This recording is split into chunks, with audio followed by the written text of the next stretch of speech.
Assalamualaikum warahmatullahi wabarakatuh.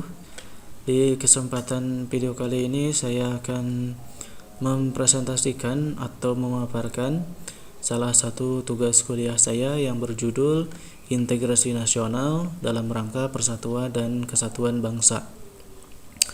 Jadi tugas ini ada dalam mata kuliah Pendidikan Kewarganegaraan dengan dosen pengampunya adalah Bapak Rio Rajab Isdendi, Magister Pendidikan. Langsung saja kita masuk ke slide pertama, yaitu pendahuluan. Pengetahuan kita mengenai kebudayaan Indonesia sangatlah kurang. Anak muda zaman sekarang lebih mengetahui tentang modernisasi ketimbang tradisional. Pengaruh kebudayaan luar menyebabkan kurangnya pengetahuan kita mengenai proses kebudayaan yang ada di Indonesia. Kurangnya pengetahuan akan hak dan kewajiban kita sebagai warga negara menimbulkan hilangnya rasa persatuan kita baik terhadap sesama maupun negara. Masing-masing individu lebih mementingkan kepentingannya sendiri tanpa ada rasa peduli terhadap sesamanya.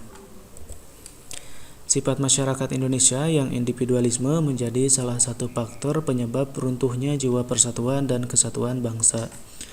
Maka dari itu diperlukan pendidikan kewarganegaraan sejak dini untuk menumbuhkan semangat jiwa berbangsa dan patriotisme. Semangat jiwa berbangsa dan patriotisme diperlukan untuk tetap menjaga kebinekaan bangsa, sebab dengan menjaga kebinekaan akan tercipta kehidupan yang aman dan tentram di setiap lapisan masyarakat. Masih di pendahuluan, sebagai warga negara Indonesia yang baik, marilah kita memiliki rasa integrasi nasional, yaitu suatu sikap kepedulian terhadap sesama, serta memiliki rasa persatuan yang tinggi, baik terhadap bangsa, negara, agama, sosial, budaya, maupun keluarga.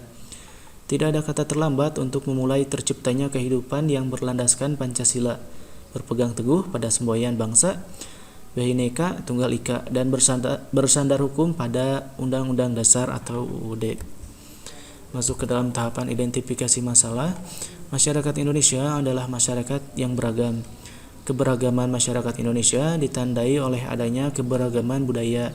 Misalnya perbedaan suku bangsa menyebabkan adat istiadat, bentuk rumah, pakaian, serta kesenian yang memiliki ciri khas yang berbeda. Bangsa Indonesia menyadari dan menghormati adanya perbedaan budaya tersebut. Bangsa Indonesia sejak dahulu telah dipersatukan dalam semboyan Bhinneka Tunggal Ika, yang artinya berbeda-beda tetapi tetap satu. Jika masyarakat dan elemen bangsa terintegrasi, maka tujuan negara akan lebih mudah tercapai. Maka akan dibahas beberapa identifikasi masalah yang ada di bawah ini.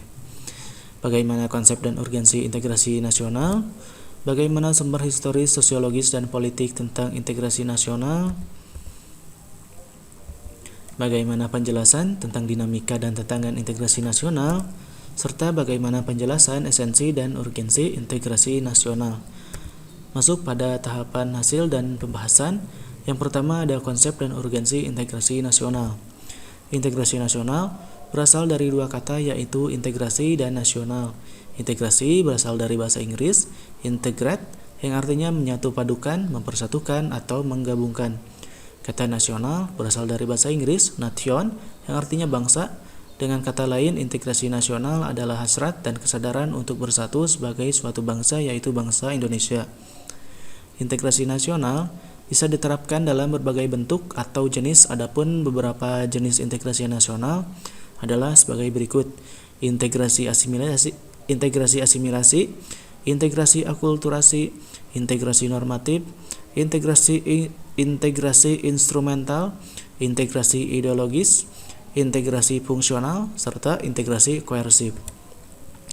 Menurut Myron Weiner dalam Surbakti 2010, dalam negara merdeka, faktor pemerintah yang berkeabsahan legitimat merupakan hal penting bagi pembentukan negara bangsa. Hal ini disebabkan tujuan negara hanya akan dapat dicapai apabila terdapat suatu pemerintah yang mampu menggerakkan dan mengarahkan seluruh potensi masyarakat agar mau bersatu dan bekerja sama. Sumber historis, sosiologis, politik tentang integrasi nasional.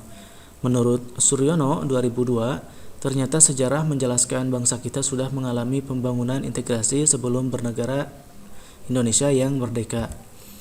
model integrasi Imperium Majapahit. Model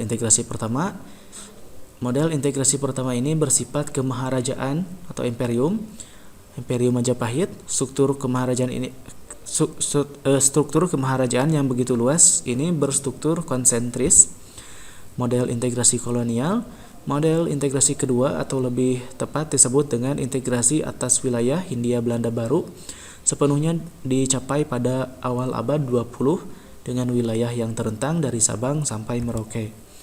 Model integrasi nasional Indonesia. Model integrasi ketiga ini merupakan proses berintegrasinya bangsa Indonesia sejak bernegara merdeka tahun 1945.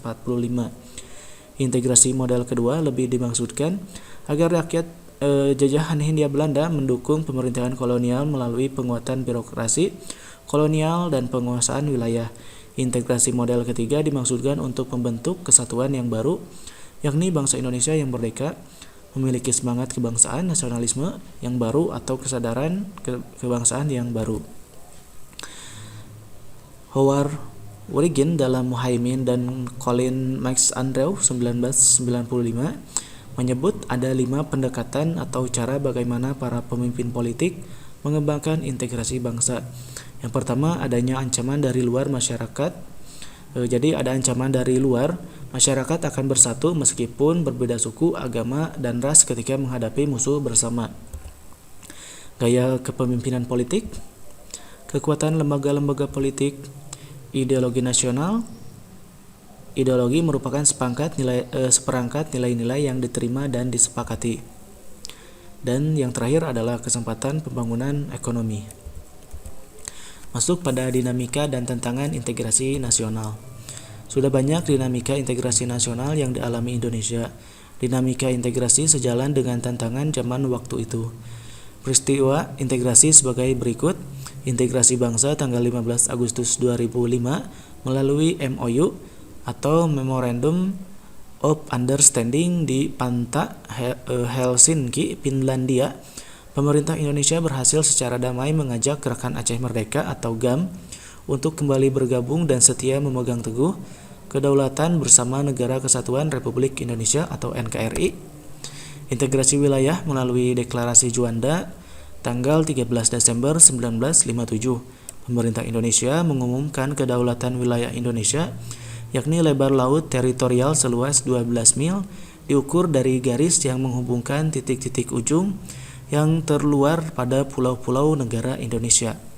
Dalam upaya mewujudkan integrasi nasional Indonesia, tantangan yang dihadapi datang dari dimensi horizontal dan vertikal. Dalam dimensi horizontal, tantangan ada berkenaan dengan pembelahan horizontal yang berakar pada perbedaan suku, agama, ras, dan geografi. Sedangkan dalam dimensi vertikal, tantangan yang ada adalah berupa celah perbedaan antara elit dan massa, di mana latar belakang pendidikan kekotaan menyebabkan kaum elit berbeda dari massa yang cenderung berpandangan tradisional. Masuk ke esensi dan urgensi integrasi nasional. Masyarakat yang terintegrasi dengan baik merupakan harapan bagi setiap negara, sebab integrasi masyarakat merupakan kondisi yang sangat diperlukan bagi negara untuk membangun kejayaan nasional demi mencapai tujuan yang diharapkan. Ketika masyarakat suatu negara senantiasa diwarnai oleh pertentangan atau konflik, maka akan banyak kerugian yang diderita, baik kerugian berupa fisik material seperti kerusakan sarana dan prasarana yang sangat dibutuhkan oleh masyarakat, maupun kerugian mental, spiritual seperti perasaan khawatir, cemas, ketakutan, bahkan juga tekanan mental yang berkepanjangan. Integrasi masyarakat yang sepenuhnya memang sesuatu yang tidak mungkin diwujudkan karena setiap masyarakat di samping membawa potensi integrasi juga menyimpan potensi konflik atau pertentangan. Persamaan kepentingan kebutuhan untuk bekerja sama serta konsensus tentang nilai-nilai tertentu dalam masyarakat merupakan potensi yang mengintegrasikan. Namun apapun kondisinya, integrasi masyarakat merupakan sesuatu yang sangat dibutuhkan untuk membangun kejayaan bangsa dan negara, sehingga perlu senantiasa diupayakan. Kegagalan dalam mewujudkan integrasi masyarakat berarti kegagalan untuk membangun kejayaan nasional, bahkan dapat mengancam kelangsungan hidup bangsa dan negara yang bersangkutan. Masuk ke dalam tahapan kesimpulan. Yang pertama, integrasi nasional berasal dari dua kata, yaitu integrasi dan nasional. Integrasi berasal dari bahasa Inggris integrat, yang artinya integrasi. Sedangkan yang nasional berasal dari kata Inggris, yaitu nation, yang artinya bangsa. Dengan kata lain, integrasi nasional adalah hasrat dan kesadaran untuk bersatu sebagai suatu bangsa, yaitu bangsa Indonesia. Yang kedua, integrasi nasional bisa diterapkan dalam berbagai bentuk atau jenis, yaitu integrasi asimilasi, integrasi akulturasi, integrasi normatif, integrasi instrumental, integrasi fungsional, integrasi koersif. Kebalikan dari integrasi adalah disintegrasi. Jika integrasi berarti penyatuan, keterpaduan antar elemen atau unsur yang ada di dalamnya, maka diintegrasi dapat diartikan ketidakpaduan, keterpecahan di antara unsur yang ada. Jika integrasi terjadi konsensus, maka disintegrasi dapat menimbulkan konflik atau perseteruan dan pertentangan. Kesimpulan yang keempat, model integrasi yang berlangsung di Indonesia adalah model integrasi Imperium Majapahit, model integrasi kolonial, dan model integrasi nasional Indonesia. Dan kesimpulan yang terakhir, pengembangan integrasi dapat dilakukan melalui 5 strategi atau pendekatan, yakni 1. Adanya ancaman dari luar, 2. Gaya politik kepemimpinan, 3. Kekuatan lembaga-lembaga politik, 4. Ideologi nasional, dan 5. Kesempatan pembangunan ekonomi. Dalam upaya mewujudkan integrasi nasional di Indonesia, tantangan yang dihadapi datang dari dimensi horizontal dan vertikal. Dalam dimensi horizontal, tantangan yang ada berkenaan dengan pembelahan horizontal yang berakar pada perbedaan suku, agama, ras, dan geografi.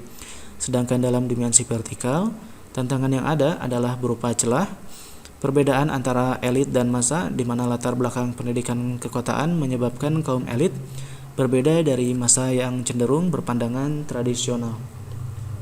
Itulah paparan presentasi dari video saya. Semoga video saya dapat bermanfaat dan dapat memenuhi tugas yang diberikan. Terima kasih. Wassalamualaikum warahmatullahi wabarakatuh.